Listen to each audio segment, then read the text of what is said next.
Қайырлы күн әріптестер, мен сіздерге Google компаниясы ұсынған өте пайдалы жасанды интеллект құралы Notebook LM платформасымен таныстырғым келеді. Notebook LM-ді жазып басамыз, аккаунтыңызды қазақ тіліне аударғаныңыз жөн.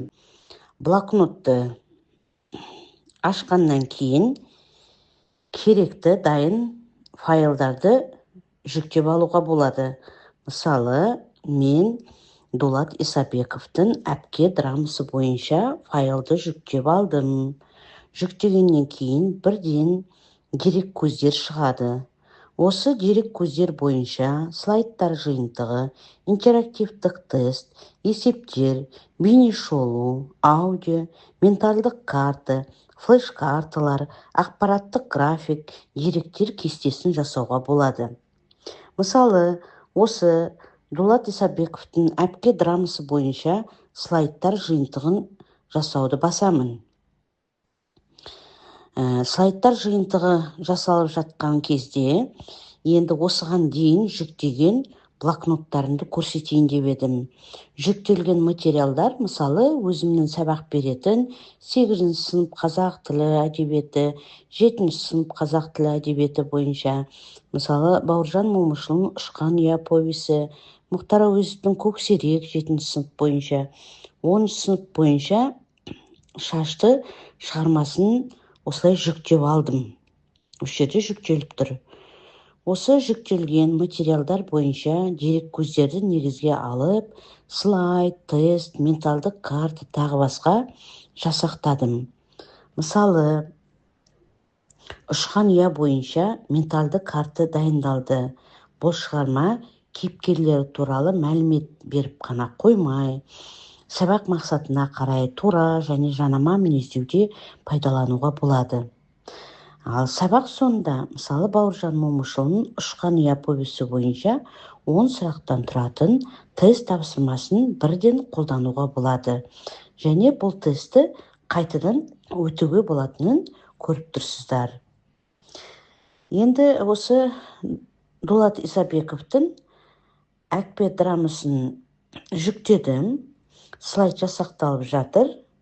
Мысалы, осы Дулат Исабековтың әпке драмасы бойынша сабақтың тақырыбы мен мақсатын көшіріп қойып, осы мақсат бойынша 3 тапсырма, дескриптор, жауабымен деп жазсаңыздар, 1 минутқа жетпей дайын тапсырмалар, яғни әрбір тапсырма бойынша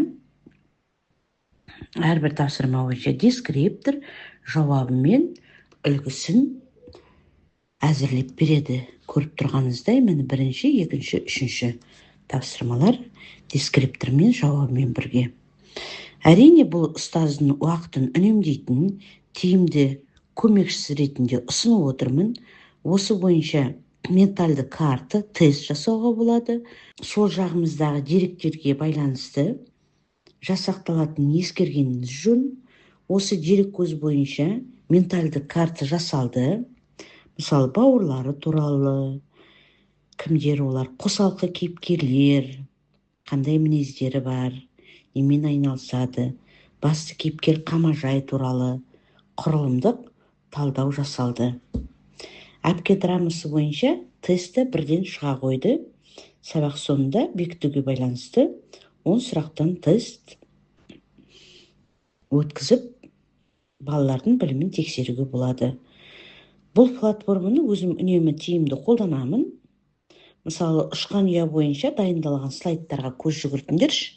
Тақырыбы, мазмұнына сай, суреттері де сай келетін сапалы слайдтар жиынтығы жасақталғанын көздеріңіз жетіп отыр. Дайын болғаннан кейін осылай слайдты жүктеп алып пайдалана беруге болады.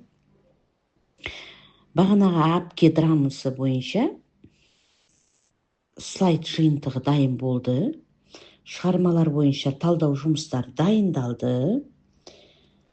Көріп отырғандай, өте сапалы, пайдалы, мұғалімнің уақытын алмайтын, тиімді платформа ретінде ұсынамын. Бәрін жүктеп алуға болады. Сонымен бірге бұл платформаның ерекшелігі айтқым келіп тұрғаны, бұл тегін. Тек қана қазақ тіл әдебиет сабағында емес, барлық сабағында да, барлық пәнде де қолдануға болады. Сонымен бірге ғылыми жұмыстарды да өте жақсы дайындайды. Назарларыңызға көп-көп рахмет.